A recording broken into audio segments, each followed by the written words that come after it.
Welcome to all. सगळ्यांचं PWMPC मध्ये मनपूर्वक स्वागत. जवळपास ज्यावेळेस मी हे लेक्चर रेकॉर्ड करत आहो त्यावेळेस परीक्षेला 3 दिवस हे बाकी आहे आणि कदाचित जेव्हा तुम्ही लेक्चर हे बघत असाल त्यावेळेस 2 दिवस हे परीक्षेला शिल्लक राहिलेले असेल. बेसिकली बघा, बऱ्याच वर्ष शब्द वापरला तरी काय हरकत नाही, कारण जवळपास 18-19 महिन्यानंतर 2 फेब्रुवारीची आपली परीक्षा होत आहे. त्यामुळे अशा वेळेस आता रीडिंग आणि वाचनाचा जो गेम आहे तो पूर्णपणे क्लोज झालेला आहे, बरोबर. आणि तसेही एक लक्षात ठेवा की या व्हिडिओमध्ये कोणत्या चुका आपण काय करायच्या आहे, टाळायच्या आहे. माझा पूर्ण सेंटर बिंदू हा असेल की तो 60 मिनिटं, तो 1 तास. त्यामुळे पुढच्या 78 तासामध्ये, 48 तासामध्ये, 72 तासामध्ये, जे काही 24 तासामध्ये आपल्याला आता लक्षात ठेवायचं, आपली बॉडी लँग्वेज किंवा आपली पर्सनॅलिटी किंवा आपली थॉट प्रोसेस किंवा थॉट लेवल ही आता साहजिक आहे, ओव्हर थिंकिंग होणार आहे. आपण प्रमाणाच्या वर विचार करायला आपण 100% लागणार आहोत. प्रमाणाच्या वर विचार म्हणजे पेपर सोडून रिझल्ट माझा काय लागेल, रिझल्ट नंतर काय होईल, ओके ते काय होईल, असं काय होईल, साहजिक आहे. अशी मनस्थिती ही प्रत्येकाची होते, याला अपवाद कोणीही नाही. अपवाद फक्त एकच व्यक्ती असतो, ज्यानं चुकून फॉर्म भरला आणि ज्याला काल कळलं अरे हॉल तिकीट आलं वाटते माझं, हॉल तिकीट बघितलं, तो खूप फुल कॉन्फिडंट असतो. एकमेव अपवाद व्यक्ती तो आहे. पण ज्यानं ठीकठाक वाचन केलं, ठीकठाक रिव्हिजन केलं, पेपर सॉल्व्ह केले, त्याची तो कॉन्फिडंट असणं शक्यच नाही आहे. हे नैसर्गिक त्याला काय म्हणतात की स्थिती आहे.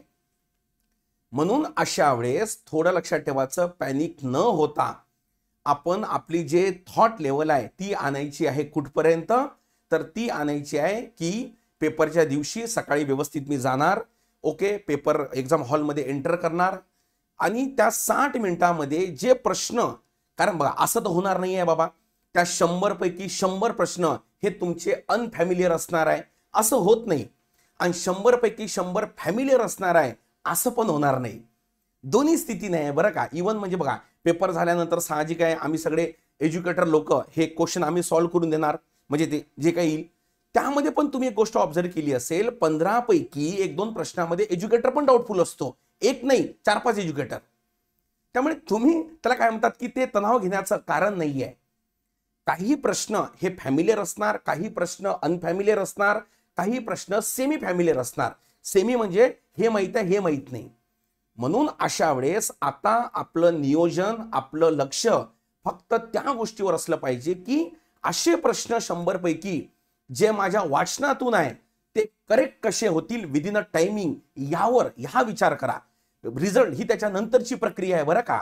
तुम्ही जर रिझल्टचा विचार करत गेले आणि जर आधीची ज्यावर रिझल्ट डिपेंड आहे त्याच्यावर जर विचार मंथन नाही केला, व्यवस्थापन नाही केलं, नियोजन जर केलं नाही, तर साहजिक आहे ते आउटकम नाही येणार.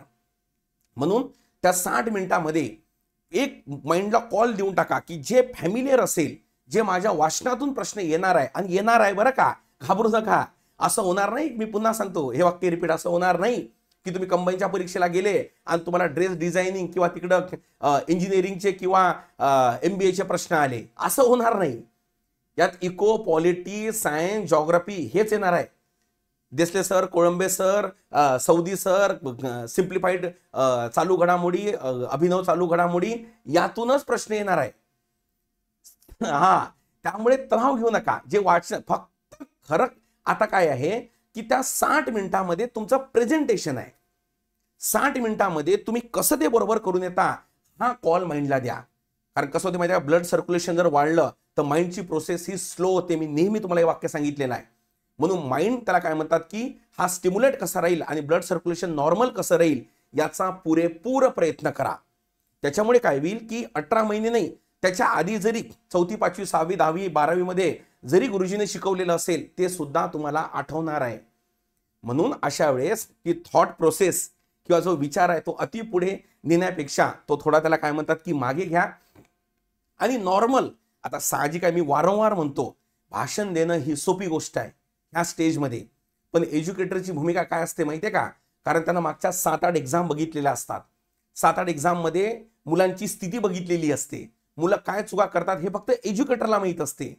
त्यामुळे तो फक्त तुम्हाला अलर्ट करतो की बाबा जरा सावध, समोर त्याला काय म्हणतात की अडचण आहे, समोर ब्रेकर आहे, समोर गतिरोधक आहे. एक्झाम मध्ये स्टुडंटची स्थिती स्टुडंटलाच माहीत असते. फक्त एक कुठंतरी आता आपण नेहमी म्हणतो ना की बाबा तो एक पेपर आहे, इथिक्सचा पेपर आहे UPSC मध्ये आणि या राज्यसेवेमध्ये 25च्या. आता इथिक्सच्या पेपरनं काही सगळे काही इथिकल व्यक्ती होणार आहे असं नाही आहे, पण त्यामुळे इंटेन्सिटी थोडी अनइथिकलची कमी होते. बरोबर, म्हणजे हे लेक्चर जे घेतो की जे घेतल्या जात आहे, जर थोडा एवढं जरी कानावर पडलं, यार बरोबर आहे, पेपरचं मॅनेजमेंट बरोबर करावं लागेल म्हणजे काय होईल, रिझल्ट बरोबर येईल.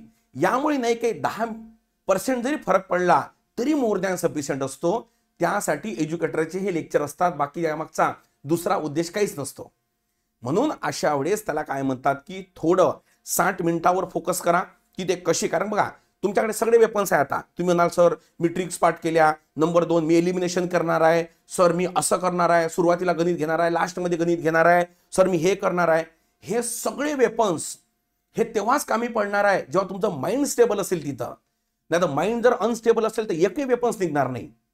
वॉर झोन मध्ये चला, तुमच्याकडे समजा मोठी स्टेनगन दिलेली आहे तुमच्या बटालियननं, बरोबर, तुमच्याकडे जवळपास मेन वेपन्स तुमच्या हातामध्ये दिलेले आहे आणि तुम्ही त्याला कमांड करत आहे. जर तुम्ही स्टेबलच नसाल, साहजिक आहे ते वेपन चालवताच येणार नाही ना तुम्हाला. म्हणून जे तयारी करून तुम्ही गेले, एवढ्या टेस्ट सॉल्व्ह केल्या, रीडिंग केलं, यात कुठंच दुमत नाही, ते जर बरोबर बाहेर काढायचं असेल तर यू हॅव स्टेबल, त्या व्यवस्थितपणे राहणं. म्हणून कॉन्सन्ट्रेट एका गोष्टीवर करा की बाबा त्या 60 मिनिटामध्ये मी नेमकं काय करणार आहोत. बरोबर नाही का, म्हणजे जे फॅमिलियर आहे ते पहिले सॉल्व्ह करून घेईल, फॅमिलियर आहे ते बरोबर, या म्हणजे वाचलंच नाही ते जर दिसून राहिलं तिथं काही पण लावा, ते येणारच नाही आहे तुम्हाला, काय मला येणार नाही ते. म्हणून अशा वेळेस त्याला काय म्हणतात की डे डिसिप्लिन बरोबर काय करा, मेंटेन करा आणि थोडं थॉट प्रोसेस मागे घ्या. अभ्यास साहित्य पूर्णपणे घेतलेले असेलच आणि ते बरोबर घेऊन घ्या आधीच, म्हणजे 2ला पेपर आहे तर आज उद्या घेऊन टाका ते पेन वगैरे, काय सगळे जे काय असेल ते त्या पेनानं थोडं गोळे करून बघा. कारण इथं चान्स नाही बरं का, राज्यसेवेसारखं. राज्यसेवेला कसं आहे, थोडं चाललं नाही, थोडं हे 2 तास असतो. इथं नाही आहे, इथं तुम्हाला विदिन अ सेकंड गेम काय करायचा आहे, स्टार्ट करायचा आहे. त्यामुळे जे काही अभ्यास साहित्य असेल, पेन वगैरे, जे काही हॉल तिकीट वगैरे, ते सगळं बरोबर व्यवस्थितपणे घेऊन घ्या. ते मला काही स्वतंत्र सांगण्याची काही गरज वाटत नाही. सेंटर व्यवस्थितपणे बघून घ्या. सेंटर, मी मागच्या व्हिडिओमध्ये पण ही गोष्ट बोललेलो आहे की एकाच नावाच्या 2 शाळा असतात, एक हायस्कूल असते, एक ज्युनियर कॉलेज असते, बरोबर. आणि गुगल मॅप किंवा रिक्षावाला, ॲटोवाला हा डायरेक्ट हायस्कूलवर सोडून देतो, जायचं असते ज्युनियर कॉलेजला आणि दोघांमध्ये मोठा डिस्टन्स असतो. असं होऊ देऊ नका, कारण बऱ्याच पोरांच्या चुका झालेल्या आहे. आणि आणखी शेवटली सूचना की एक्झाम मध्ये गोळ बरोबर करा, रोल नंबर ते सगळं बरोबर लिहा. याचं कारण तुम्ही जर आयोगाची ॲडव्हर्टाइजमेंट बरोबर बघितली असेल तर त्यामध्ये जर तुमच्याकडनं त्यामध्ये चूक झाली रोल नंबर किंवा यामध्ये, तर ती माफ केल्या जात नाही. कारण आयोगाचं म्हणणं आहे पूर्व परीक्षा ही चाळणी परीक्षा असते, आयोगाच्या जाहिरातीमध्ये लिहून एक वेळा बघून घ्या. त्यामुळे ती चूक होऊ देऊ नका, माइंडमध्ये बरोबर ती गोष्ट ठेवा, ठीक आहे. आणि आता जर 2 दिवसामध्ये जर समजा असं अस्थिर वाटत असेल तर काय करा, गरिबी, बेरोजगारी, लोकसंख्या आहे नाही का, असे टॉपिक आहे.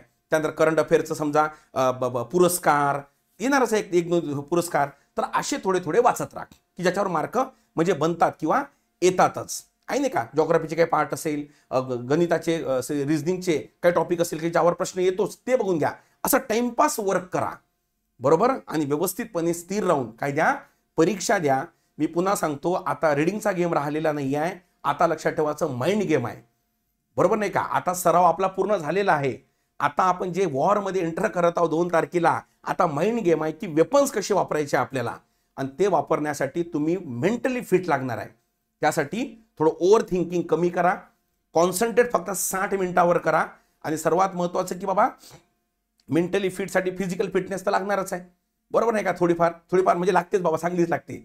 म्हणून अशा वेळेस पुढच्या 2-3 दिवसामध्ये आता बघा कधी थंडी पडते, कधी काय हे वातावरण जरा म्हणजे चालू राहते, तर त्याच्यामध्ये थोडं प्रिकॉशन्स घेण्याचा काय करा, नक्कीच प्रयत्न करा. कारण शेवटी लक्षात ठेवायचं नाही तर परीक्षा दिवशी ताप आला आणि सकाळी डोकं दुखत आहे, सर्दी होत आहे, असं नाही, याचा पेपरवर परिणाम पडत असतो, ठीक आहे. म्हणून या तऱ्हेनं तयारी करा आणि सर्वांना ऑल द बेस्ट. नक्कीच पेपर हा चांगला जाईल, यात कुठंच दुमत नाही. पेपर झाल्यानंतर आपण भेटूच, बरोबर नाही का. फक्त तुम्ही व्यवस्थितपणे जेवढे प्रश्न वाचून जात आहे तेवढे करेक्ट करून या, सॉल्व्ह करून या, बरोबर नाही का. आणि जे माहीत आहे सगळे. आणि बघा काही काही प्रश्न असे असणार आहे जिथं वाचनाचा आणि तुमचा आणि एज्युकेटरचा क्लासचा काही संबंध नसणार, पुस्तकाचा काही संबंध नसणार. गरिबी निर्मूलनाचे पुढीलपैकी सामाजिक उपाय सांगा. आता मला सांग, हे तिथंच कॉल घ्यायला लागणार आहे तुम्हाला.